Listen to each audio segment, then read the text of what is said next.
Hello students, तो आज के स्टूडियो में हम डिस्कशन करेंगे कॉर्पोरेट फाइनेंशियल रिपोर्टिंग। आज हम इस सब्जेक्ट का कंप्लीट डिस्कशन करने वाले हैं। तो इस सब्जेक्ट की प्रिपरेशन स्टार्ट करने से पहले आज का वीडियो प्लीज एंड तक जरूर दिखेगा। सबसे पहले जो न्यू पेपर पैटर्न आने वाली है 70 मार्क के अकॉर्डिंग, उसको लेकर बात करेंगे। उसके बाद इस बार की एग्जाम में सारे क्वेश्चन अटेम्प्ट करने, तो किस स्ट्रेटेजी के अकॉर्डिंग हमको तैयारी करनी चाहिए, और लास्ट में मैं इस बार की एग्जाम के लिए आने वाले आईएमपी क्वेश्चन भी आज की वीडियो में आपके साथ शेयर करने वाला हूं। तो प्लीज इस वीडियो को एंड तक देखिएगा। कोई क्वेरी तो कमेंट कीजिएगा, इस वीडियो को शेयर जरूर कीजिएगा। तो चलिए अब स्टार्ट करते हैं।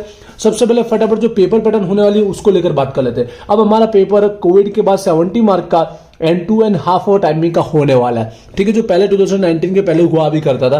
तो आपके पास अब यहाँ पर 5 क्वेश्चन देखने को मिलेंगे। वैसे तो पहले 4 क्वेश्चन हुआ करते थे, हर एक के अंदर बी आता था। बी मतलब जो हमारा शॉर्ट क्वेश्चन होता था वो क्वेश्चन 5 में कन्वर्ट कर दिया गया है। तो पहले मार्किंग की बात कर लेते हैं, उसके बाद हर एक क्वेश्चन की डिटेल में डिस्कशन करेंगे। यूनिवर्सिटी की ओर से हमको बताया गया 3 ऑप्शन में वो मार्किंग वाइज क्वेश्चन पूछ सकता है। हर एक सब्जेक्ट में अलग अलग होगा। जैसे कि 14 का ऑप्शन में 14 करके वो 1 यूनिट कवर कर लेगा, या तो फिर 14 के ऑप्शन में 277 करेगा, या तो ऊपर भी 277 या नीचे भी 277। इस तरह से वो 14 मार्क का 1 यूनिट कवर करने के लिए हमें 3 ऑप्शन दिए गए। बट हमारे इस सब्जेक्ट के अंदर कॉर्पोरेट फाइनेंशियल रिपोर्टिंग में क्या मोस्ट ऑफ पूछा जा सकता है। देखिए, कॉर्पोरेट फाइनेंशियल रिपोर्टिंग में मोस्ट ऑफ टाइम जो पूछा गया उसकी बात करूं तो 14 के ऑप्शन में 77 होने के चांसेस ज्यादा है। तो इसके अकॉर्डिंग आप अपनी तैयारी और कर सकते हो, जिससे आपको लिखने का भी आइडिया रहे। वैसे तो 77 के ऑप्शन में 77 भी हो सकता है, और बाय चांस किसी एक क्वेश्चन में 14 के ऑप्शन में 14 भी हो सकता है। फिक्स नहीं बोल सकते, लेकिन मोस्ट ऑफ जो चांसेस है सेकंड नंबर का है, क्योंकि 19 के समय 2019 में इस तरह से क्वेश्चन बने हुए थे, इसलिए इसी के अकॉर्डिंग हम तैयारी करेंगे। वैसे तो सारे क्वेश्चन पढ़ेंगे इस तरह से कि 14 पूछे तो भी हम लिख सके, 7 पूछे तो भी हम उसे लिख सकेंगे। तो आई होप आपको पता चल गया होगा, क्योंकि हमारे हर एक जो यूनिट रहेगा वो टोटल 14 मार्क का बनने वाला है। और 14 मार्क के अंदर क्वेश्चन किस तरह से पूछ सकता है, जैसे मैंने कहा एक 14 मार्क का रहेगा तो उसके ऑप्शन में 277, ये मोस्ट ऑफ होने के चांसेस है। कहीं किसी यूनिट के अंदर चेंज करके 77 और उस ऑप्शन में दोनों भी 77 ऐसा भी बना के पूछ सकता है। क्लियर हुआ होगा। ऊपर के 4 क्वेश्चन के बारे में मार्किंग को लेकर मैंने डिस्कशन कर लिया है। आपको पता होगा कि फर्स्ट जो यूनिट है क्वेश्चन 1 जो आने वाला है वो कंप्लीट थियरी रहेगा। सेकंड जो हमारा क्वेश्चन बनने वाला वो भी कंप्लीट थियरी रहेगा, बुक में भी डिटेल में बताऊंगा।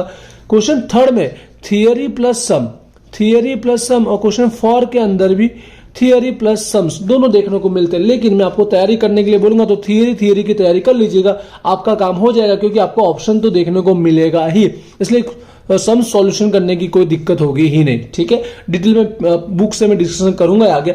अब क्वेश्चन 5 की डिस्कशन कर लेते हैं। क्वेश्चन 5 में क्या होगा, देखो हमारे पास 3 से 4 ऑप्शन बताए। एमसीक्यू पूछेगा, ट्रू फॉल्स पूछेगा, फिल द ब्लैंक पूछेगा, या वन लाइनर के क्वेश्चन। इस सब्जेक्ट में क्या होगा हमारे, वैसे तो मुझे लगता है 90% एमसीक्यू होने के चांसेस है, लेकिन बाय चांस क्योंकि 1-2 बार ट्रू फॉल्स भी पूछे गए हैं, हम तैयारी ही ऐसे करेंगे कि दोनों का काम हो जाएगा। इसकी तैयारी मैं अभी बता देता हूँ कैसे करनी है। तो आप सबको पता है ये भी हमारा 14 मार्क का सेक्शन होने वाला है। कैसे आने वाला है, आपके पास 12 जितने क्वेश्चन होंगे, 12 में से आपको 7 अटेम्प्ट करने। कितने अटेम्प्ट करने, 7, जिसके 2 मार्क होंगे 1 के, तो ऑटोमेटिक आपके 14 मार्क कवर हो जाएंगे। नंबर का कोई इंपोर्टेंस नहीं, आगे पीछे कोई भी सॉल्व कर सकते हो, जो आता है वो पहले लिखिएगा। इसकी तैयारी कैसे करनी पहले उसकी बात कर लेते हैं, फिर ऊपर की तैयारी की बात करेंगे। देखिए, वैसे तो आपकी बुक के अंदर गुजराती वाले समझ जाएंगे, हमारे हर एक यूनिट के अंदर एमसीक्यू का एक अलग से कॉलम बना के दिया है, ये तो आपको पढ़ना ही है।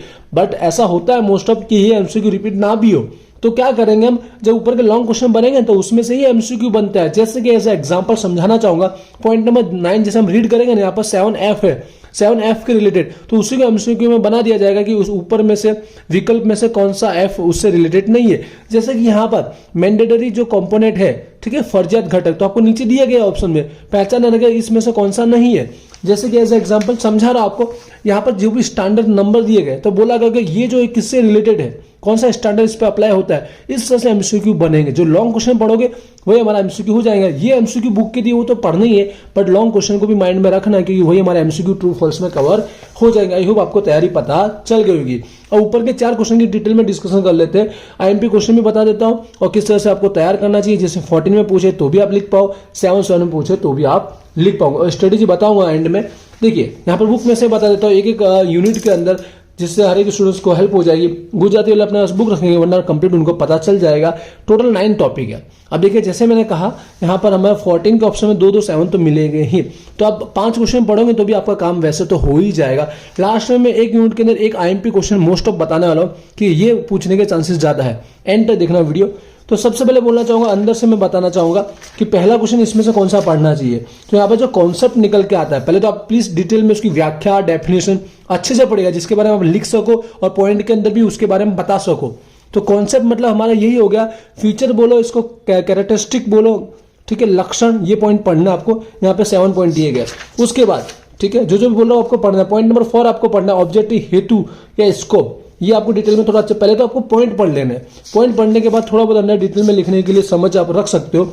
उसके बाद पॉइंट नंबर 4 मैंने कहा, उसका हाँ पॉइंट नंबर 6 आपको पढ़ना है, यूजर, उपयोगिता। ठीक है, तो ये किस किस के लिए किस तरह से उपयोगी है वो आपको एक बार देख लेना है, ये क्वेश्चन पढ़ना है। पॉइंट नंबर 7 सिग्निफिकेशन, महत्व, तीनों के अकॉर्डिंग किस तरह से उसका इंपॉर्टेंस है, महत्व, वो पढ़ना है। जो जो बोला आपको रीड करना है। ठीक है, पॉइंट पे पहले फोकस कीजिएगा। पॉइंट नंबर 8 तो 100% आपको पढ़ना है, क्वालिटेटिव कैरेक्टरिस्टिक, गुणात्मक लक्षण लिखा होगा, ये आपको पॉइंट अच्छे से पढ़ना है। और लास्ट जो पॉइंट नंबर हमारा बचा है 9 को क्या करना है, सिर्फ पॉइंट पढ़ लेना, क्योंकि मैंने जैसे कहा एमसीक्यू में पूछा जाएगा ही, ये क्वेश्चन मोस्ट ऑफ लगता है मुझे। तो जो 7 पॉइंट है वो आपको पढ़ लेना है, जैसे एमसीक्यू में हमारा काम हो जाए, भले डिटेल में आप अंदर कुछ ना पढ़ो।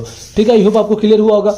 और लास्ट में मैंने एमसीक्यू तो ये पढ़ना ही है, और लॉन्ग क्वेश्चन से भी आपका काम हो जाएगा। तो फर्स्ट यूनिट क्लियर हुआ। लास्ट में बताऊंगा हर एक यूनिट के अंदर एक एक मोस्ट ऑफ सबसे पहले कौन सा पढ़ना चाहिए, जिसके पूछने के चांसेस मुझे लगता है ज्यादा है। देखते हो एंड में। यूनिट नंबर 2 की बात करते हैं।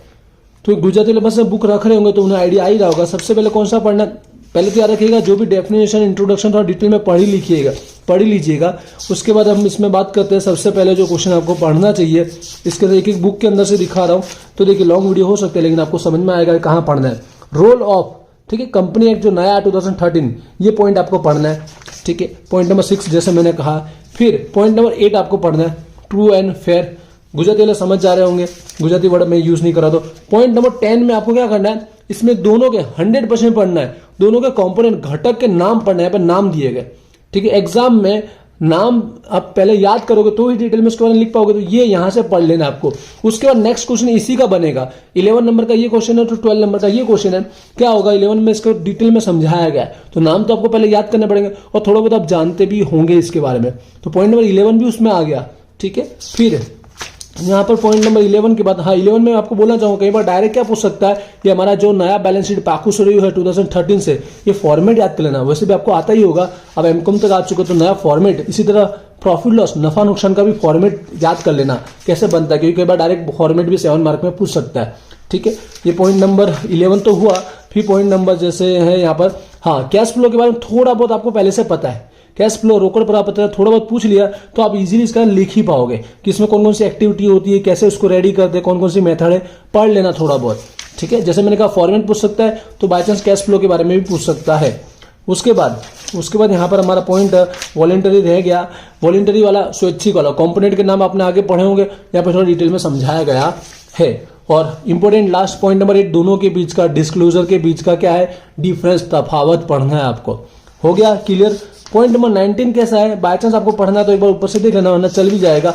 ठीक है, ये हमारा यूनिट कंप्लीट हुआ। ऐसे मैं ज्यादातर पढ़ने के लिए दे ही रहा हूँ, 5 से 6 दे रहा हूँ, क्योंकि आपको ऊपर नीचे अगर तीनों तीन चाहिए तो इतने पढ़ लेना, आपके पास टाइम है तो। लास्ट में अगर एक एक क्वेश्चन पढ़ना है तो कौन सा पढ़ोगे वो भी मैं बताऊंगा। एमसीक्यू तो क्लियर हुआ होगा।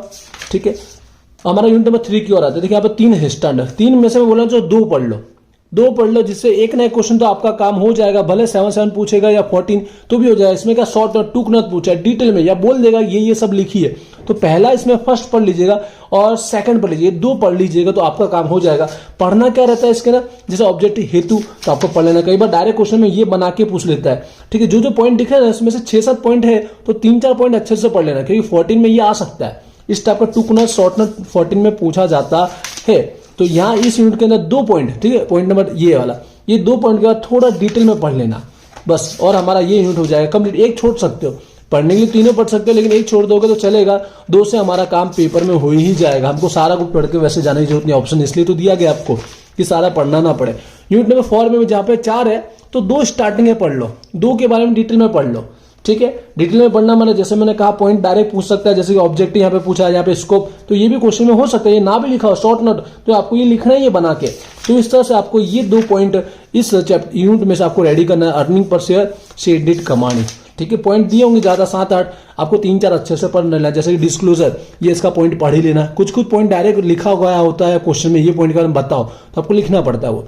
क्लियर हुआ? तो बस ये यूनिट भी यहाँ पे हो गया कंप्लीट। सम्स कहीं भी आपको करने की जरूरत नहीं पड़ेगी क्योंकि थियरी से आपका काम हो जाएगा। जैसे मैंने कहा थियरी होगी कंपलसरी क्योंकि आपके पास ऑप्शन होते ही है तो थियरी मिल ही जाएगी, कोई दिक्कत की बात नहीं। तो आइए ऊपर के चारों चार के अंदर आपको आईएमपी पता चल गई होगी। अगर टाइम में तो इतने तो पढ़ने ही, लेकिन लास्ट टाइम ऐसे में अंदाज लगा रहा हूं कि मोस्ट ऑफ अगर एक क्वेश्चन आना है इन तीनों में से तो कौन सा आ सकता है। बाय चांस की बात करो रिक्स से फर्स्ट यूनिट में कौन सा हो सकता है, तो पॉइंट नंबर 8 और पॉइंट नंबर 6, ठीक है। उसके बाद सेकंड में क्या होगा सुनिएगा, जो हमारा कंपोनेंट है दोनों के कंपोनेंट, एक मैंडेटरी फर्जियात वाला कंपोनेंट के बारे में डिटेल में पूछेगा या तो वॉलेंटरी या फिर उनके बीच का डिफरेंस, इसमें से कोई एक क्वेश्चन आने के चांसेस ज्यादातर है। और इसके अंदर जैसे मैंने कहा दो तो पढ़नी है, अगर इसमें से भी एक बोलूं लास्ट टाइम पढ़ना है तो पॉइंट नंबर 1 पढ़ लीजिए, ये 2 है इसमें से पॉइंट नंबर फर्स्ट वाला पढ़ लीजिए। ये एट द एंड टाइम में बात करो कि 2-3 कलाक बाकी और टाइम नहीं है आपका, तो ये पहले पढ़ लीजिएगा। पासिंग तो जितना हो ही जाएगा, बट जितना मैंने डिटेल में कहा वो सारा पढ़िएगा। आई होप आपको हर एक क्वेश्चन के बारे में डिटेल में पता चल गया होगा। क्वेश्चन 5 भी पता चला होगा। लास्ट टाइम में सबसे इजी कौन सा चैप्टर है वो भी बताया था। जो स्टूडेंट्स मुझे बोलते हैं मोस्ट ऑफ फर्स्ट है पढ़ने के लिए सबसे ज्यादा इजी है और सेकंड थोड़ा इजी है, ठीक है। थर्ड फोर्थ में क्या है, थोड़ा लेंथी काम होता है पढ़ने के अंदर। फर्स्ट और सेकंड थोड़ा आपको इजी लगेगा। एमसीक्यू के लिए जैसे मैंने कहा तीनों के 3 पॉइंट और चारों के 4 पॉइंट याद कर लेना कौन किससे जुड़ा हुआ है। 100% एमसीक्यू आएगा ही, ठीक है। आई होप अब मैंने कंप्लीट डिस्कशन कर लिया होगा, कुछ बाकी नहीं रह गया होगा। रह गया तो मुझे कमेंट कीजिएगा, जरूर मैं उसमें आंसर दूंगा। इंस्टाग्राम पे जरूर फॉलो कीजिएगा और एप्लीकेशन डाउनलोड कीजिएगा, वहां पर आपको फ्री एमसीक्यू टेस्ट मिल जाएगी। मिलते हैं नेक्स्ट वीडियो में। Wish you all the best, thank you.